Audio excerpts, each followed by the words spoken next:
What is going on, guys? Danny Gets Fit here, and welcome to another episode of Fact Friday. Basically, on Fact Friday, I take 2 comments from down below and I answer them, so be sure to leave those comments and also a like on this video if you possibly want to get featured in next week's video. Also, quickly guys, before we start the video, I just want to say that my pre-order for my ebook is now live on my website.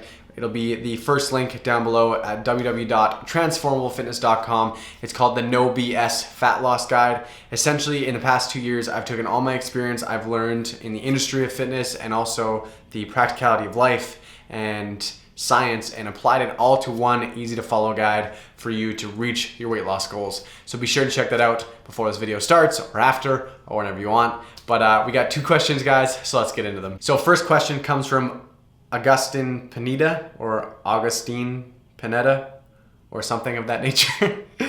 Some of your guys' names are hard to pronounce. I'm sorry if I don't get them right.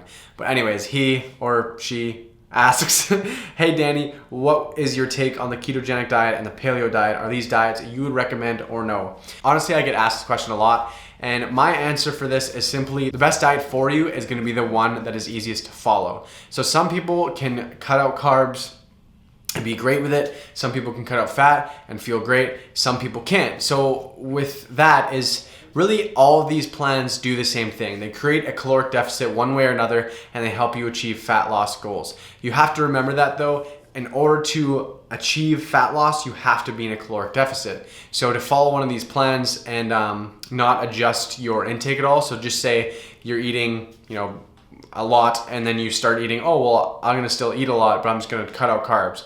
You may lose a little bit of water weight at first, but unless you're in a caloric deficit, you're not gonna lose fat. So that's important to remember. Otherwise, you can apply tracking macros or just being in a deficit to all of these different diets and use them to achieve your goals. It's just finding the one that you enjoy doing the most, or the one you, or the one that is the least bad to do for you. Like the one that is just, you don't feel terrible doing. I have found that a balanced diet for me has worked the best. So balance of fats, carbs, higher protein. I guess that's probably the closest thing you could say to the diet I follow is just tracking macros with high protein, moderate fat, and then the rest in carbs. That's usually what I kind of try to follow. That's because I just found that has worked the best for me over the past. But pretty much what it comes down to is finding what works for you. That is the most important tip I can give on any of these, weight loss goal things or what diet I should use. A lot of people want to go low carb, want to go low fat. The most important thing, in my opinion, is hitting your calories and hitting your protein. So whether or not you go low carb or low fat doesn't really make a difference. It's whatever, makes you feel better. If you feel high energy when you're doing high carb or high energy when you're doing high fat, then do that. If you feel good doing balanced, then do that. If it isn't broken, don't fix it. If you're doing well, doing whatever you're doing, don't change to try and follow this certain diet that your friend's doing or whatever. Just stay true to what you're doing. If it's working, keep doing it. Keep up the good work. That answers that question. Okay, question 2 comes from, this comes from Miguel Gomez. Hey Danny, what's the best way to stay motivated while trying to lose weight? So motivation is a huge topic under weight loss, fat loss, fitness, all those kind of things. Anytime you have a goal, motivation comes into play. And I kind of want to touch on motivation because it's something I feel is relied way too much upon in multiple people's journeys. Yes, motivation is awesome, but motivation is not always going to be there. And it's important to know that when motivation isn't there, that you can keep on going. That's how you're going to be successful, and that's how you're going to find success in whatever goals you're wanting to achieve. So as to how do I get motivation? So first, remember not to rely on motivation, not let it being your pushing motive or factor. Your pushing motive and factor, and what's going to bring motivation is you remembering why you started this weight loss journey, why you started this weight gain journey, why you started this, whatever goal you're willing to, or you're going towards to achieve. Remember why you started, remember what you need to do to get there, and remember that if you don't do that, you're not going to get there. So that's the thing I try to remember and tell myself even when I'm struggling, is I know at the finish line, my goal is there waiting to be achieved. I know it's gonna happen. I know it can. It's inevitable if I continue to do the things I need to do to get there. But what's stopping me from getting there? Okay, so I ate bad today. It's one day. I try to look at it like 1 day out of 365 is nothing, even if you mess up for 3 weeks in a row. That's 21 days out of 365 days in the year. That's still a great factor. If fraction. If you do bad for 3 months of the year, that's 90 days out of 365. You're still doing way better throughout more than half the year on whatever goal you're willing to achieve. So that's something that I try to keep in mind. Is trying to also look back at your previous success. You know, if you've lost 20, I get a lot of questions. Hey, I've lost 20 pounds. I've stumbled and I've lost track. What do I do? Well, you know what to do. You've already lost 20 pounds. You've already reached that initial goal. You've already reached a milestone. And you just need to kind of get refocused back and remember why you were doing that and to continue doing what you're doing. And also just researching and looking for help into others has helped me a lot.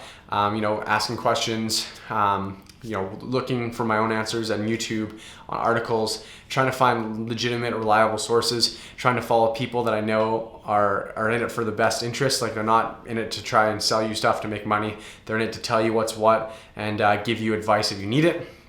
That's what that's what's helped me on my own journey. And then just remembering that when that motivation isn't there, you have to remember that you have to keep going. You have to continue to go and reach your goals, because motivation isn't going to be there all the time.